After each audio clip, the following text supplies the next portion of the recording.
Bonjour et bienvenue pour mon troisième podcast qui va surtout être dédié en fait aux tissus que j'ai achetés à New York. Alors je les ai pas encore cousus donc ça va être un peu, je vous montrer les tissus et qu'est-ce que j'envisage de faire avec.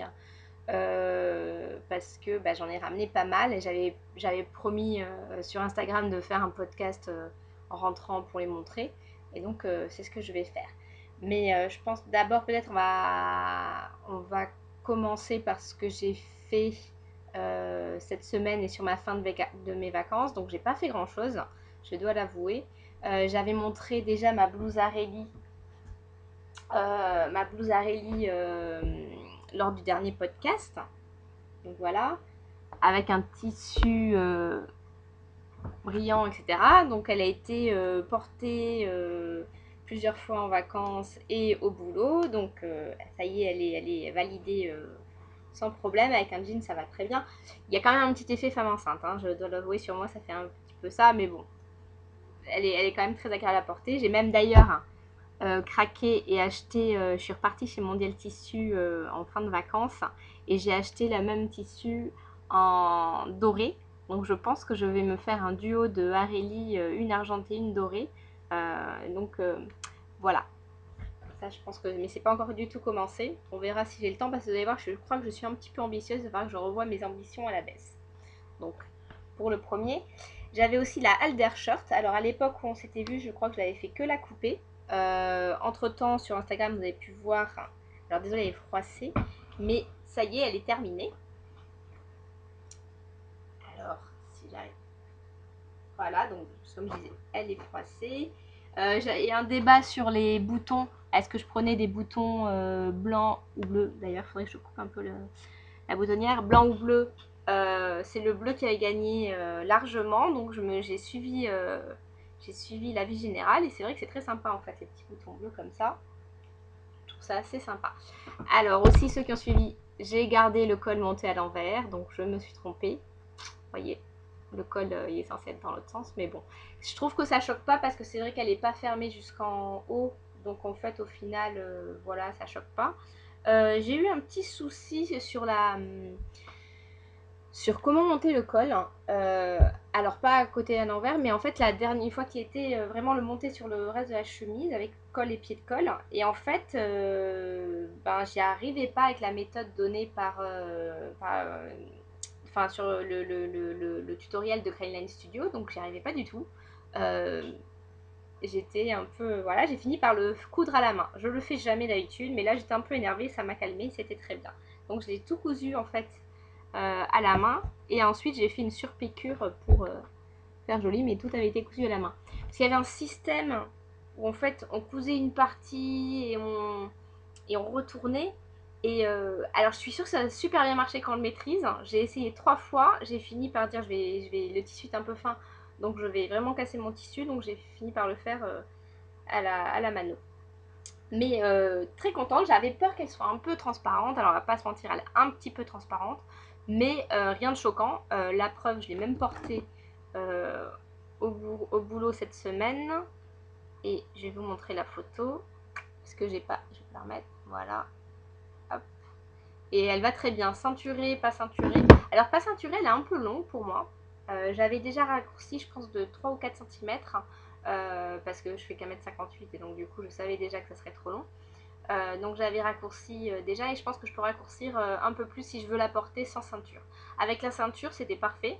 Le côté un peu long, plus long derrière, vous voyez un peu en forme de liquette, ça rend vachement bien, et du coup c'est un peu court sur les côtés mais c'est pas choquant. Et vraiment, travail approuve également. Donc j'en suis très contente. Euh, je me demande si c'est pas faisable d'en faire une avec des manches, faire un mix peut-être entre celle-là et une autre chemise pour avoir une version d'hiver. En tout cas, je pense que j'en ferai d'autres parce qu'elle est vraiment très agréable à porter. Alors, pareil, cette semaine, je pense que c'est le dernier. Alors, c'est encore en cours, il n'est pas tout à fait fini, mais on voit bien ce que ça donne. Alors, je suis en quête depuis 6 mois d'une surjeteuse. Puis je me dis j'y vais pas, j'en achète une, j'en achète pas. Depuis que j'ai essayé la Bernina 1080 de ma grand-mère que ma tante m'avait prêté. J'avoue que j'ai plutôt envie d'investir dans une très bonne machine. J'ai plutôt envie d'aller vers une Yuki semi-pro. Donc, bon, on va voir, je change de sujet, mais voilà. Ce qui fait que je me dis, est-ce que j'ai vraiment besoin d'une surjeteuse? Au final, je couds jamais de jersey. Alors, est-ce que c'est parce que j'ai pas de surjeteuse ou pas? Je sais pas. Je pense que j'y viendrai, hein. Mais c'est vrai que l'envie d'avoir une meilleure machine à coudre fait que ben, je vais peut-être un peu mettre de l'argent dans la machine à coudre et pas dans la surjeteuse. Mais en tout cas, j'ai sur ma machine actuelle un point qui s'appelle le point, ils appellent ça Super Stretch, qui est en fait un point overlock classique. Voilà, et j'ai fait le basique de les basiques du jersey, le plantain. Alors, vous voyez, le problème de mon plantain, c'est qu'il est le jersey est génial, mais il est très transparent. Donc, honnêtement, ça s'est très bien passé. Je trouve que c'est très long à coudre avec un point super stretch. Donc, c'est un peu fatigant et c'est un peu énervant. Mais en 2 soirs, enfin même en un soir, ça peut être fini. J'avoue que j'ai pas trop cousu cette semaine. Je reprenais le boulot, ça a été un peu compliqué et un peu difficile la rentrée. Mais j'en suis plutôt contente. Vous voyez, je sais pas si on voit bien. On voit pas grand chose forcément sur du noir. Si. Les coutures sont plutôt faciles, pas mal. À l'envers, voilà, non, tout va plutôt bien. Donc il me reste juste en fait les ourlets. Il est fini, il me va très bien, les ourlets. Juste un chouïa transparent, mais on va voir comment ce que je vais faire. Je pense que ce sera quand même, honnêtement, il est quand même portable. Voilà. Donc non, je suis quand même contente. Je suis ravie d'avoir fait le plantain parce que je voulais le faire depuis très longtemps. Et donc c'est chose faite. Et je pense que réellement, là, vous voyez, j'ai quasiment le même type de t-shirt que j'ai acheté, que j'avais acheté chez Madewell, je crois, aux États-Unis, lors d'un congrès scientifique. Et je pense que j'ai quasiment que des t-shirts comme ça. Donc le plantain, dès que j'aurai trouvé des. J'ai pas mal d'ailleurs J'avais déjà acheté pas mal de jerseys en prévision de mon achat de surjeteuse. Je pense que je vais pouvoir faire d'autres plantains. Bon, là, il est tout froissé. Je sais pas pourquoi aujourd'hui tout est froissé. Il manque juste l'ourlet là. Mais il est vraiment hyper agréable, hyper fluide. J'avoue que j'ai craqué, le tissu est quand même tellement agréable. Alors, j'ai aussi eu la malchance, j'avais acheté une double aiguille spéciale jersey parce qu'il faut alors pour coudre avec la machine, j'ai une Elna 340 donc avec un point super stretch. Il faut vraiment faire attention de prendre une aiguille pour le jersey, donc avec un petit bourron qui casse pas en fait les fibres d'élastique, donc ça c'est bon. Et j'avais acheté, je voulais faire des jolies finitions, on va dire, au niveau du col, des ourlets, etc. Et je voulais du coup j'avais acheté une aiguille double jersey, une aiguille double pour le jersey. Et forcément, j'avais pas fait attention, j'avais pas bien mis sur le bon quand j'étais tout droit, enfin pour remettre le point tout droit, je me suis trompée et c'était à l'opposé et du coup j'ai pété mon aiguille double dès le début. Voilà. Donc je n'ai jamais essayé, mais je pense que j'en rachèterai une parce que j'ai bien envie. Je pense que même je vais attendre de l'avoir acheté pour faire mes finitions du t-shirt, qui est vraiment génial. Honnêtement, je pense que ce patron est super. Voilà. Alors c'est à peu près tout. Alors pas tout à fait, mais c'est à peu près tout pour les encours. J'ai juste découpé en fait. Vous savez, j'avais été au marché Saint-Michel. Quand j'étais en vacances, donc j'étais donc en vacances au Cap Ferré, je suis passée le lundi matin au marché Saint-Michel, j'ai fait pas mal d'achats, dont un super pied de poule. Je vais montrer à ce pied de poule, je suis totalement in love du pied de poule du marché Saint-Michel. Je crois que c'est Aiguille Coupon Ciseaux, ou Ciseaux, je sais plus, qui l'a aussi acheté. Alors on le voit, je sais pas si on le voit, vous voyez celui-là là. En fait, il est très doux, un bleu très pâle, très joli, très calme, très doux. Et du coup, bon là, je peux pas vous le montrer parce qu'en fait, je l'ai pas là à ce moment. Et je sais ce que je vais faire. Mais celui qui est le plus important, celui qui était juste au-dessus, voilà. Celui-là, je l'ai découpé pour en faire Alors mon classique des classiques, une jupe chardon. En fait, alors c'est quasiment... le tissu, alors vous voyez, c'est des grandes fleurs bleues. Donc oui, je suis très très bleue, je pense que c'est de pire en pire.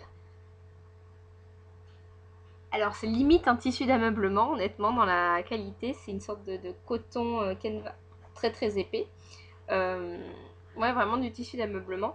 Mais j'ai vraiment craqué pour les couleurs, le côté aquarelle des fleurs, etc.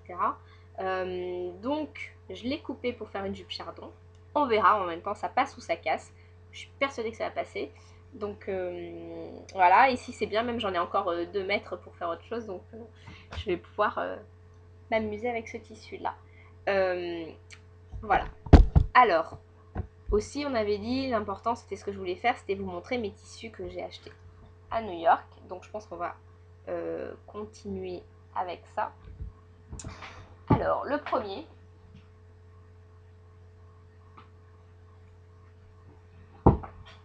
Premier que je vais vous montrer. Alors j'ai complètement craqué dessus. Il était un peu cher. Donc j'en ai pris qu'un mètre.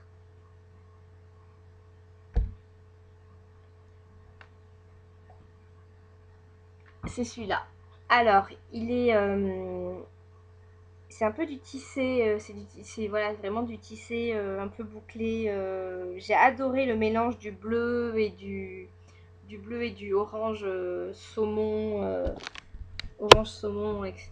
Qui était vraiment, j'ai adoré. Je sais ce que je vais en faire. En fait, j'ai déjà choisi son futur patron qui va être associé, et ça va être le boléro de Coralie Béjasson, la marque C'est moi le patron. Donc je pense que ça va être en petite veste style boléro. Bah, déjà j'ai qu'un mètre, donc il va falloir que ça passe. Et voilà, mais j'ai vraiment, vraiment craqué. Il était très cher, je dois avouer, il est très très très cher. Il était à 40, enfin pour moi très très cher. Il était à 45 euros 45 dollars le yard. Donc ça fait à peu près 40 euros le mètre. Donc voilà. Mais je ne pouvais pas partir. Donc premier projet à faire. Sachant que j'ai encore quand même pas mal de projets d'été. On est fin août. Donc je pense peut-être certains de mes projets vont devoir être décalés à l'année prochaine. On verra. Ça dépend si le temps se maintient. Vu la semaine catastrophique qu'on a eue avec de la pluie et on se croyait vraiment au cœur de l'automne, peut-être que ça va pas trop durer. Enfin. Deuxième tissu, alors il y en a même 2 parce que j'ai la doublure et l'extérieur. Deuxième tissu que j'ai acheté à New York, donc chez Mood. C'est super avec la cuisine ouverte derrière. Je pense que je fermerai la porte la prochaine fois. Alors, c'est un tissu en coton un peu élastique, qui est assez épais, qui est parfait pour à mon avis, pour une veste.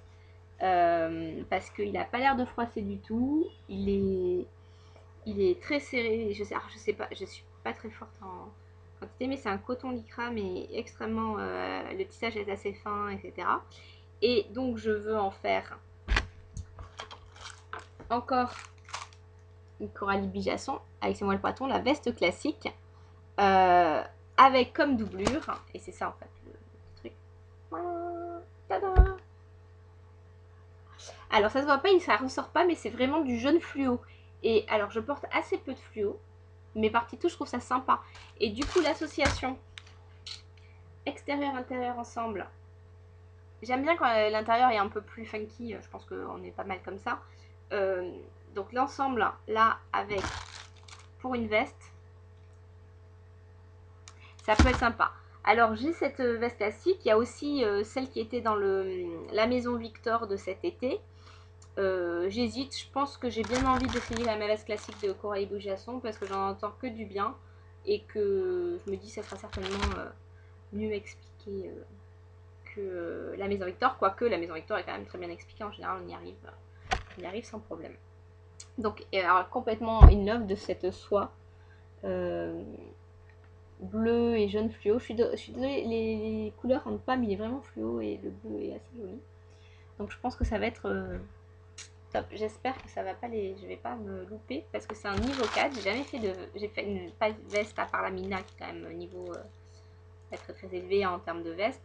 Donc je pense que ouais, voilà. Associer les deux, ça va être sympa.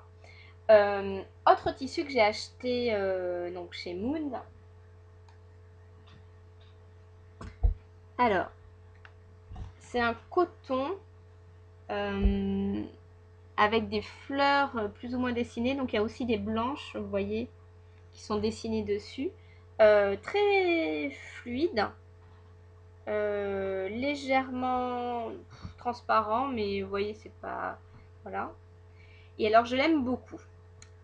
En fait, je l'avais beaucoup aimé quand je l'avais acheté en magasin, mais j'avais pas forcément trop d'idées sur le quoi faire et tout, certainement un haut, mais je pense que voilà. C'est pour ça que j'ai pris qu'un mètre. Et je pense, j'hésite, donc vous allez peut-être pouvoir m'aider. En fait, j'hésite entre... J'ai 3 tissus et 3 patrons qui sont un peu du même style, et j'hésite les associer ensemble. Donc il y a ce tissu-là. Et les autres, vous les connaissez. Il est où le troisième? Je l'ai perdu. Non, bah j'ai que 2 tissus. J'ai les flamingos de chez Mondial Tissu, donc en viscose. Et les 3 possibilités, alors je suis encore à fond dans l'été, hein, c'est le chemisier Berthe de République du Chiffon, dans son livre Un été couture. Donc la possibilité numéro 1. Le chemisier Alice du dernier La Maison Fait. Alors pas le dernier parce que j'ai vu qu'aujourd'hui il était sorti, mais du dernier d'un des cet été de La Maison Victor, avec donc je sais pas si voilà, donc vous voyez c'est un peu le même style, je pense la différence, enfin ils sont assez semblables. Et le troisième, alors je vous le cherche parce que forcément j'ai oublié de le préparer, c'est Moussaillon de essai et erreur, voilà. Alors là je vais vous montrer celle de la couture rose qu'il a fait et qui est je trouve super sympa. Sandra aussi l'a fait, je vais vous montrer, Sandra by Sandra Hans l'a fait et il est également très très sympa. Et du coup c'est un peu le même style, les 3 sont quand même un style assez proche. Donc un petit chemisier sans manches, voilà, moussaillon. Un chemisier sans manches avec un peu fluide et le devant un peu plus bas que le haut. Alors, si je veux prendre une belle photo de son moussaillon. Et le dos est très sympa de moussaillon, je le trouve très sympa. Donc j'ai les 3. Voilà. Vous voyez, toc, et de dos, il y a des... La différence dans moussaillon, c'est qu'il y a des petits boutons dans le dos et que je trouve très sympa. Et je me dis que celui-là pourrait être pas mal pour moussaillon, mais j'hésite entre... Alors Alice, apparemment, le problème de... Alors il y a des problèmes dans les 3. Ce que j'ai pu voir sur internet, etc., c'est que Alice, il taille un peu grand et du coup, il taille pas forcément super bien. Il faut pas mal faire de modifs après pour que ça aille. Moussaillon, il n'y a pas vraiment de place pour la poitrine. Il faut tailler un peu plus grand parce qu'il taille plutôt petit, si j'ai bien compris ce que m'avait dit la coutureuse sur Instagram. Et non, Berthe, il n'y a pas de problème. Peut-être que Berthe va gagner, parce que Berthe, j'ai pas souvenir qu'il y ait de problème. Si vous l'avez fait et que vous avez vu des modifications à faire, n'hésitez pas à me le dire. Donc voilà. Donc en fait, j'avoue que là, j'hésite. En fait, voilà. Je pense qu'au vu du temps, il va falloir que je me décide assez vite. Parce que là, je commence déjà à avoir envie de manteau. Et du coup, on va bientôt passer au manteau. Je vais vous passer au manteau d'ailleurs. Parce que j'ai mis... en fait, j'ai fait un peu... voilà, qu'est-ce que je vais... Mon manteau de l'année dernière est complètement... enfin, il est foutu, il faut que j'en achète un autre. Et je me dis, tiens, pourquoi ne pas l'acheter? Pourquoi le faire? Puisque maintenant que c'est quand même un peu ma passion. Pourquoi ne pas coudre un manteau. Donc j'ai réfléchi, je me suis dit, tiens, qu'est-ce que je peux coudre, quel manteau me plairait dans ce que j'ai comme, euh, comme patron que je peux voir. J'ai fait un petit truc et en fait, impossible de choisir, je les aime tous. Donc on peut reconnaître, il y a Gérard de République Chiffon, il y a le train de chamétiste de Grain de Couture, le Carcotte de Pauline Alice, le Saint-Michel, alors je sais plus de qui c'est, j'ai un trou d'un coup, mais que je trouve très très sympa, et le Nino, mais la veste Nino de Pauline Alice rallongée. En fait, elle a fait une version rallongée que je trouve géniale. Et donc, mon tissu dont je vous parlais, pied de poule, que j'ai acheté sur le marché de Bordeaux, celui-là, c'est certain, je vais le faire, je pense que je vais faire la veste Nino rallongée avec. J'aime bien, je trouve, avec le pied de poule, d'avoir un manteau un peu années 60, enfin, un peu 60s, un peu simple, etc. Ça va être, à mon avis, très très bien. Donc ça, j'ai hâte de le récupérer, ce tissu, pour pouvoir le faire. J'ai pour le train de chamétiste aussi, j'avais acheté du coton, enfin la gabardine de coton chez Benitex en mars dernier.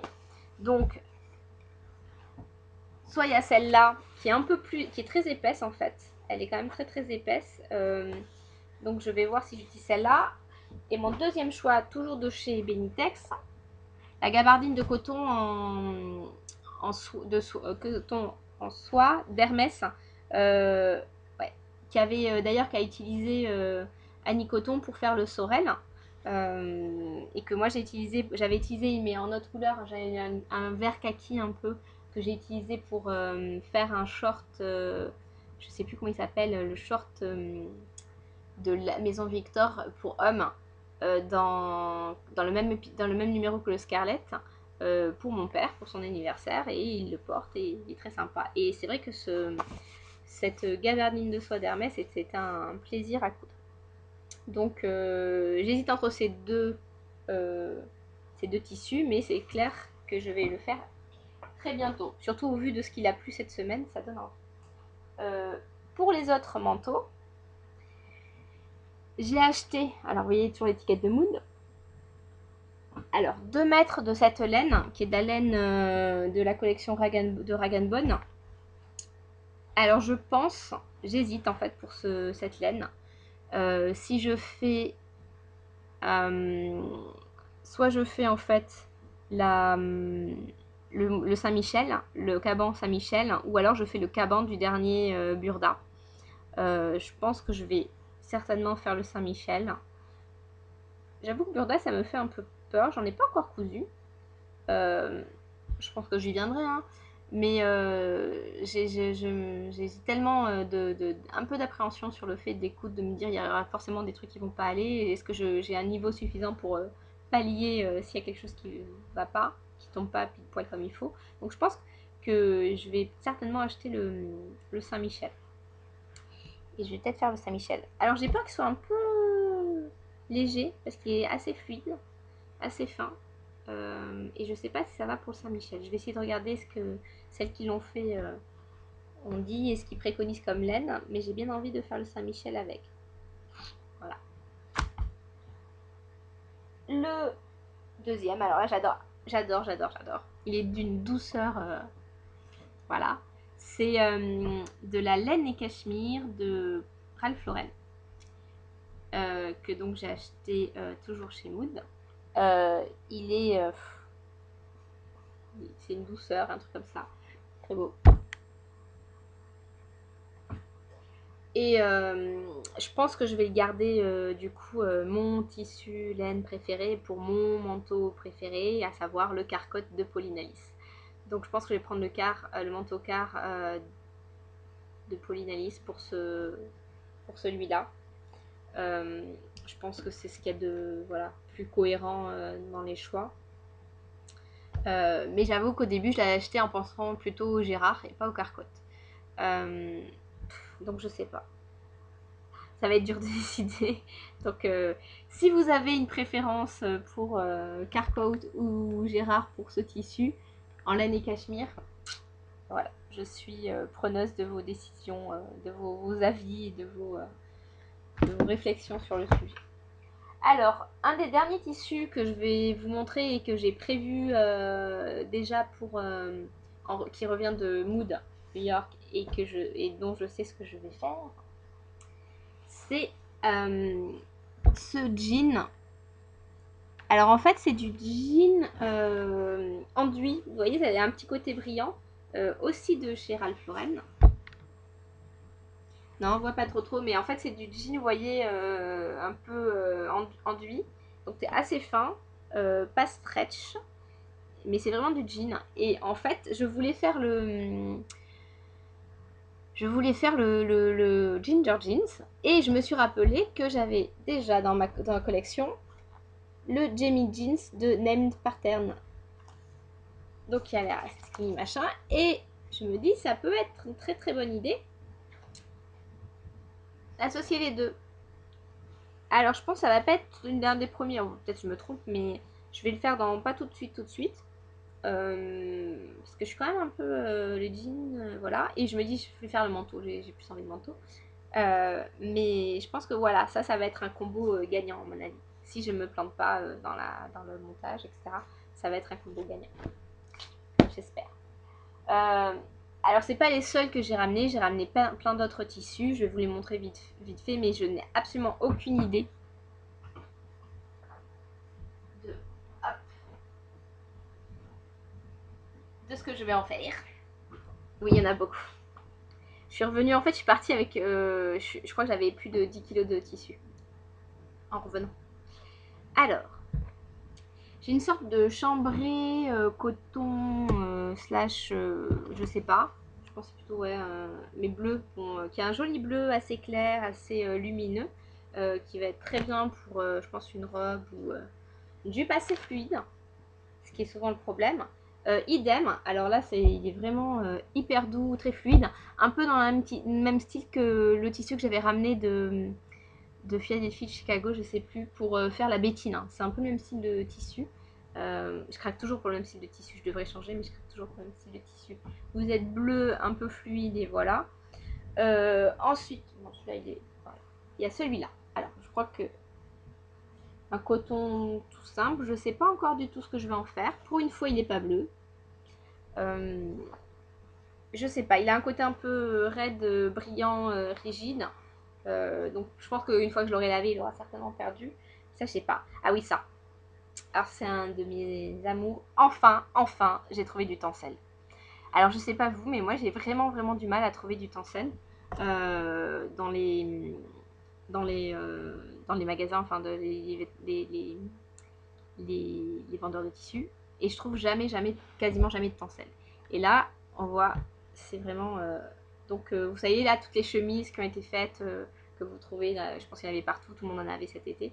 Je pense que je vais soit me faire une chemise, mais bon c'est un peu classique, soit je sais pas. Mais alors voilà, j'ai enfin trouvé du tencel, je l'adore, il est très doux, un peu brillant. Voilà. Et ensuite, j'ai un petit coton assez sympa, avec un petit motif sympa, tout simple, hein, du coton style du coton quoi. C'est assez mini, mais voilà. Et le dernier qui est très joli, c'est un superbe lin un peu brillant, irisé. Alors j'achète beaucoup de lin et j'en couds jamais. Alors j'ai un stock de lin. Il y en avait un que j'ai acheté, un bleu marine que j'ai acheté pour faire le sorel. Avant d'ailleurs que Sandra fasse son sorel en lin, ou après, je sais plus, c'était à la même période et j'ai trouvé que c'était très très bien et j'en ai du coup et je me dis je vais faire ça. Le sorel version short en lin, bon c'est un peu tard mais peut-être l'année prochaine. Et voilà, mais j'avoue que le lin j'adore ça, mais je sais pas trop en quoi coudre en lin en fait. Si, il y en a une autre qui était très très jolie. Ah, qu'est-ce que je vais faire ça? Une Malvarosa en lin bleu comme ça que je crois que j'en avais parlé lors d'un précédent podcast, qui était vraiment super jolie. Peut-être que j'ai trouvé ce que je vais en faire. Voilà. Alors, si dernier point, finalement c'est un peu long, hein, je parle beaucoup. Alors pourtant j'ai pas grand chose à vous montrer, mais je parle beaucoup avec. Alors j'avais fait Je pense que j'avais mis une photo mi-juillet d'une Chardon Confort. Vous voyez. Donc j'avais fait la Chardon Confort en seersucker un peu sympa, etc. Je l'avais amenée à New York. J'avais mis mes superbes pressions nacrées. Alors je vais mettre une pression nacrée si je les retrouve. Non, que j'avais acheté donc au marteau. Alors, première, je fais 5 mètres. Enfin, je le mets, j'enlève la pression, les pressions sautent. En fait, je sais pas pourquoi. Alors, ce côté-là, vous voyez, elles restent sans problème, et pas toutes. Mais les autres, elles ont toutes sauté. Donc, vous voyez le trou des pressions. Donc, je n'ai pas du tout pu mettre ma Chardon Confort cet été. En plus, j'arrive pas à enlever celles qui sont bloquées, que j'avais quand même bien attachées. Donc je suis un peu bloquée, je sais pas trop quoi faire. J'avais déjà réussi j'avais remplacé, je pensais les remplacer par des petits boutons, en me disant on n'est pas obligé de mettre des pressions, on peut mettre des petits boutons. Donc ce que je pense faire, sauf que je suis bloquée, j'arrive pas à les enlever. Donc c'était la mauvaise surprise. Alors les pressions nacrées c'était vraiment très très joli, mais alors je sais pas si vous avez des conseils pour comment vous faites pour les faire tenir voilà, parce que moi le côté nacré n'a pas du tout tenu. Par contre là j'arrive pas à l'enlever pour pouvoir remplacer par des boutons normaux. Donc voilà, c'est un peu la déception parce que j'en suis très contente. Elle est très sympa à porter. Vous voyez, j'ai une autre Chardon. Elle est très sympa. Bon là, ça va peut-être pas aller parce que voilà. Mais elle était très sympa, voilà. Donc je suis un peu dégoûtée. Mais bon, je pensais que ça allait être ma jupe de l'été et au final, voilà. Donc, et tout ça, alors le patron est génial, hein, merci à la fois à, à Tire Créatrice de Direndo et à Sandra d'avoir fait le pattern hacking, mais je peux pas la mettre, donc je suis un peu triste. Je crois que c'était tout. Du coup, j'espère que la prochaine fois j'aurai un peu plus de choses à vous montrer, un peu moins de tissu, parce que je pense que là j'ai un peu exagéré au niveau achat tissu. Et que j'aurai un peu plus de choses finies à vous montrer. Donc je pense que je vais m'obliger à ne plus acheter et à ne pas faire en plus, à ne vous montrer ce que j'ai acheté sans que je l'ai cousu. Voilà. Donc j'espère qu'il y aura un peu plus de création à montrer la prochaine fois. Là c'est beaucoup de projets. On verra, ça me permettra aussi de voir ceux qui ont abouti et les autres. Bon, en tout cas je vais vous dire merci encore si vous avez tenu jusque là et on se retrouve prochaine fois pour mon prochain podcast. Au revoir.